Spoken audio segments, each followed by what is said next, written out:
അസ്സലാമു അലൈക്കും വറഹ്മത്തുള്ളാഹി വബറകാതുഹു. ഇന്ന് നമ്മൾ പറയാൻ പോകുന്ന വിഷയം ലാമിൻ്റെ തഫ്ഹീമും തർഖീഖുമാണ്. അതായത് അള്ളാഹ് എന്ന ജലാലത്തിൻ്റെ ഇസ്മ, അതിൻ്റെ തഫ്ഹീമും തർഖീഖുമാണ് ഇന്ന് നമ്മൾ ചർച്ച ചെയ്യുന്നത്. അതിൻ്റെ മുമ്പ് എന്താണ് തഫ്ഹീം തർഖീഖ് എന്ന് പറഞ്ഞാൽ?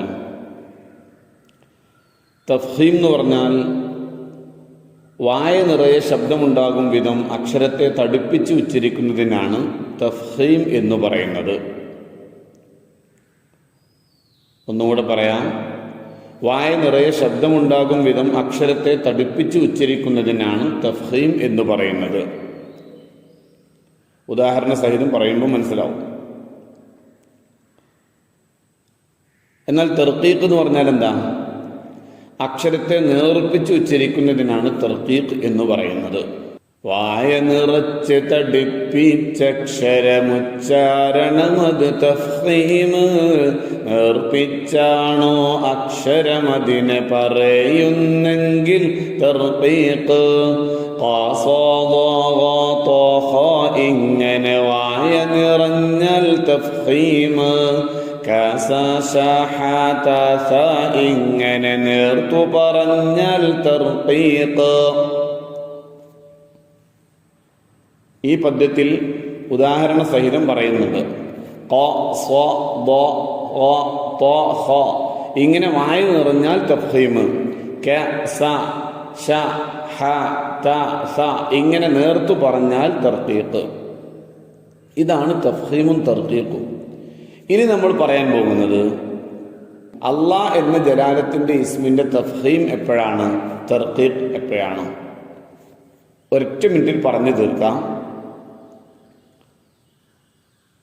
അള്ളാഹ് എന്ന ജലാലത്തിൻ്റെ ഇസ്മിൻ്റെ മുമ്പ് ഫത്ഹോ ദമ്മോ ആണെങ്കിൽ തഫ്ഹീം ചെയ്യണം. ശരിക്കും മനസ്സിലാക്കണം. അള്ളാഹ് എന്നതിൻ്റെ മുമ്പ് ഫത്ഹോ ദമ്മോ ആണെങ്കിൽ തഫ്ഹീമും, കസ്റാണെങ്കിൽ തർഖീഖും. ഉദാഹരണങ്ങൾ നോക്കിയാട്ടെ. ഇന്നല്ലാഹ ഖബീറും ബിമാ തഅമലൂൻ. ഇന്നല്ലാഹ, അല്ലാഹ് എന്ന ഇസ്മിൻ്റെ, ജലാലത്തിൻ്റെ ഇസ്മിൻ്റെ മുമ്പ്, ജലാലത്തിൻ്റെ ഇസ്മ എന്ന് പറഞ്ഞാൽ മഹത്വം, അള്ളാഹുവിൻ്റെ മഹത്വത്തിൻ്റെ മേൽ അറിയിക്കുന്ന ഇസ്മ. അള്ളാഹ് എന്ന ജലാലത്തിൻ്റെ ഇസ്മിൻ്റെ മുമ്പ്, അതായത് അള്ളാഹ് എന്ന ഇസ്മിൻ്റെ മുമ്പ് നൂനിന് ഫതഹല്ലേ? ഫതഹ് ആകുമ്പോൾ എങ്ങനെ ഓതണം? ഇന്നല്ലാഹ. അങ്ങനെ വായ നിറച്ചിട്ടാണ് ഓതേണ്ടത്. ഇന്നല്ലാഹ. രണ്ടാമത്തെ ഉദാഹരണം നോക്കിയട്ടെ. മുഹമ്മദുർ റസൂലുള്ളാഹ്.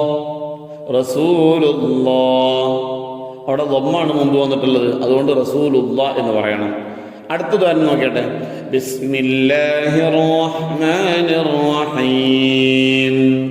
ബിസ്മില്ലാഹി, ബിസ്മില്ലാഹി. കണ്ട, അവിടെ ബിസ്മില്ലാഹി എന്നാണ് ഉച്ചരിച്ചത്. മൂന്നും അള്ളാഹ് എന്ന വേർഡ് തന്നെയാണ്, പക്ഷെ രണ്ട് സ്ഥലത്ത് ഉച്ചരിക്കുമ്പോൾ ഇന്നല്ലാഹ റസൂലുള്ളാഹി. മൂന്നാമത് ഉച്ചരിക്കുമ്പോൾ നോക്കാം ബിസ്മില്ലാഹി.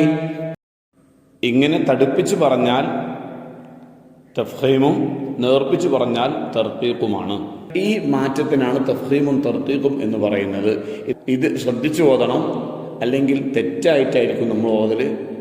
അസ്സലാമു അലൈക്കും വറഹ്മത്തുള്ളാഹി വബറകാതുഹു. അല്ലാഹു എന്നുള്ളതിൻ മുന്നിൽ ഫത്ഹോ ദമ്മോ വന്നെങ്കിൽ പറയുക നൂറല്ലാഹി റസൂലുള്ളാഹി ഇലല്ലാഹി എന്നാൽ കസ്റാണീ വിധം അല്ലാഹ് എന്നതിൻ മുന്നിൽ വന്നാൽ ബിസ്മില്ലാഹ്.